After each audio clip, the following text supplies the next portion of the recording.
Welcome, everyone. We are back again for another fun and entertaining episode of the Indie Reads Aloud podcast. I'm so excited. Every time we hit another major number milestone, I just get so excited because I can't believe this. I've been doing this program for 4 years, and today we are on episode 230. That's right, 230 of these puppies. Wow. Yeah, today Liz Bullard is back again to share her work with us. Thanks for joining me, Liz. Thank you for having me and congrats. And 4 years, that's a Yeah. lot of episodes. Yeah, I'm having a really good time. I, Yay. my problem is my TBR pile is now taller than I am. Yeah, I mean, So like reader problems, like we'll take it, but yes. exactly. Your problems, yes. So Liz is a multi-genre author. She writes lots of fun things. She's been on the program for before, so feel free to go in and search for her episodes on Spotify and YouTube. She is a coach and a podcast host of her own. What's the name of your podcast? E-Reads podcast, currently on a very long hiatus, but go back and check out all the previous episodes. There's a lot of writing and encouragement there. Awesome. I love that encouragement thing. Yeah, Because there are days. there are days. So her works include the Prophecy series and the Lira Summer Mystery series. Mm-hmm. They have fast-paced plots, vivid characters, and immersive settings. Liz also helps writers overcome creative blocks and achieve their goals. When not writing or coaching, she enjoys cooking, gardening, and spending time with her corgi, Preston. And someday we'll have to have Preston on the program just because, dogs. Absolutely. Yeah. Today you're going to be reading Sleeping Beauty, which is the first book in the Lyra Summers mystery series. Yes, Sleeping Beauty. I'm guessing this is not the traditional tale. absolutely. It's not even really a retelling, but the title, it was a working title. My friend, I was just like, what can I call it? My friend was like Sleeping Beauty, and it stuck. And she has dreams, so sleep is involved, but not a retelling. It's good. That's the great thing about our copyright system is you can't copyright a title, which means Hmm. we get to pull from all this inspiration from the authors who have come before us when we Hmm. title our books, and that's always super fun. I Yeah, love the cover of this book. thank This you. is so intriguing. Do you have a copy that you can pull up and show? That's it. There we There you go. go. Yeah, it's such a great cover.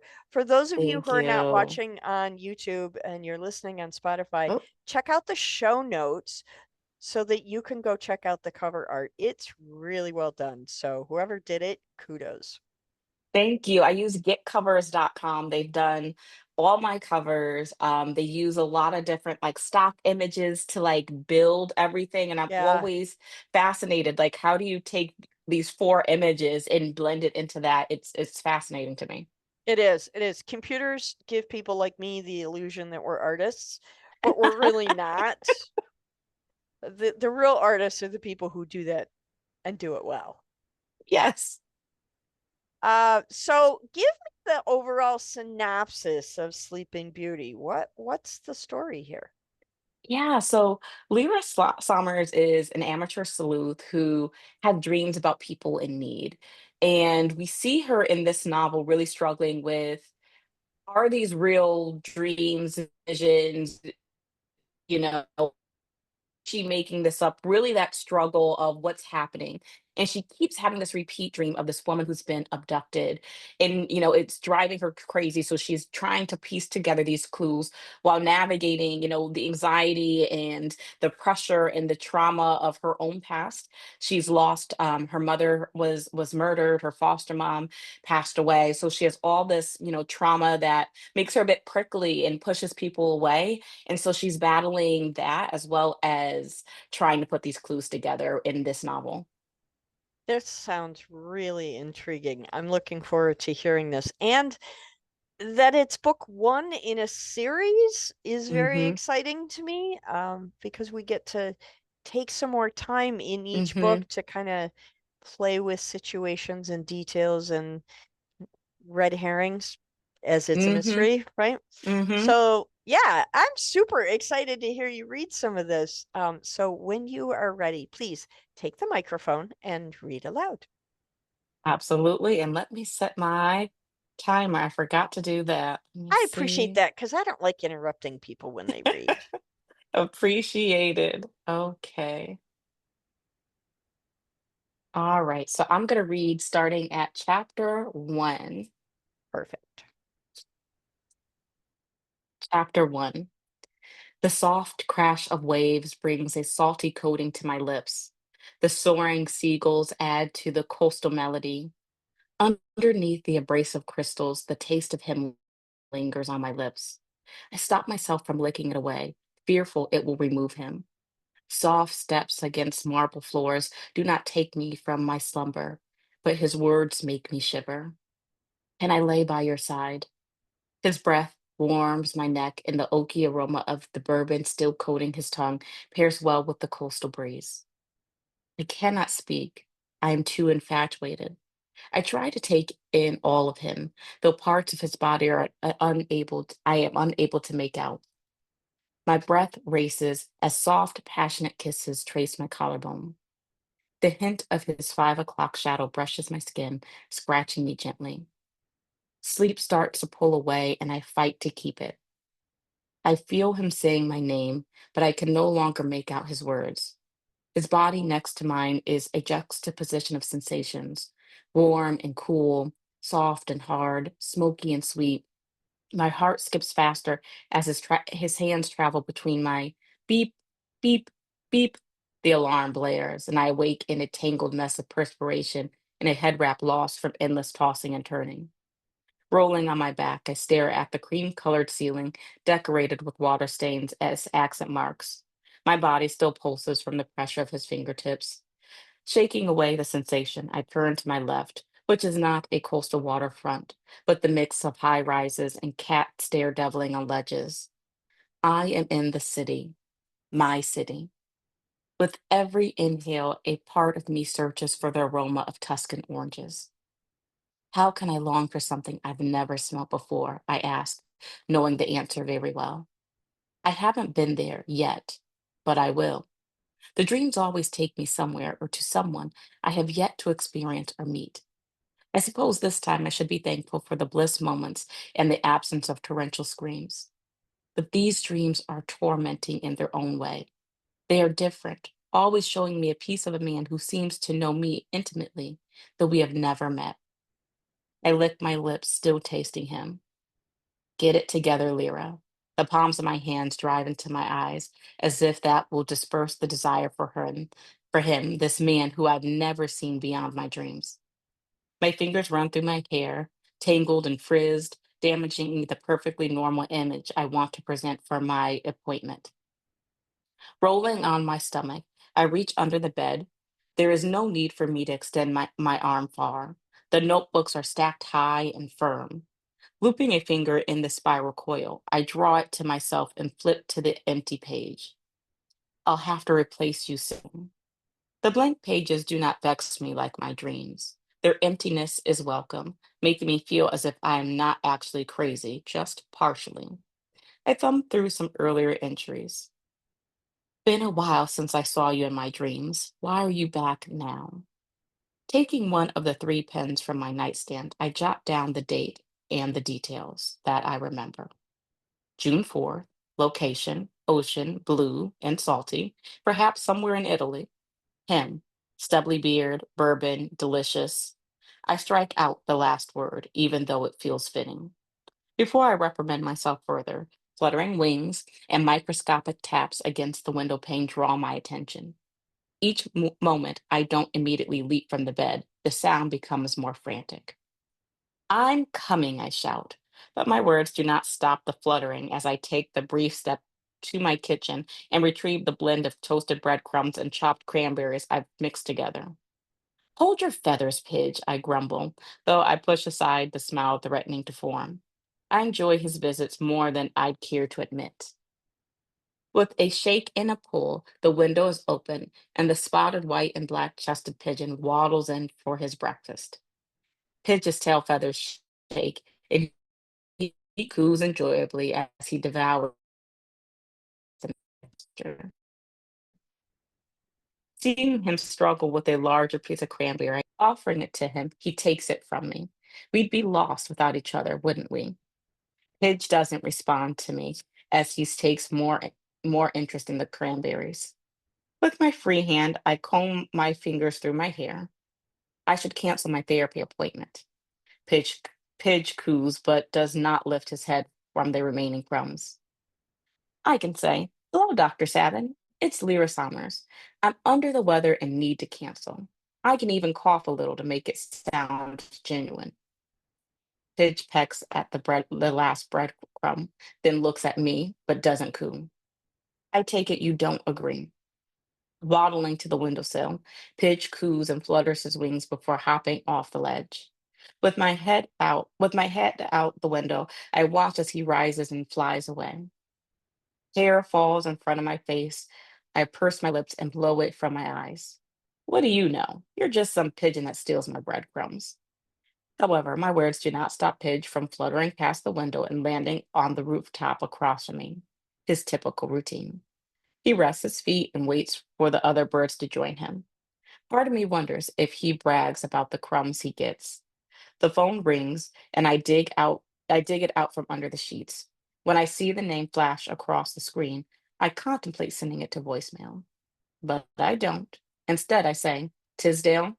My tone is dry as I address Dr. Ian Savin's receptionist, Dorothy Tisdale. She hates me, but not as much as I despise her.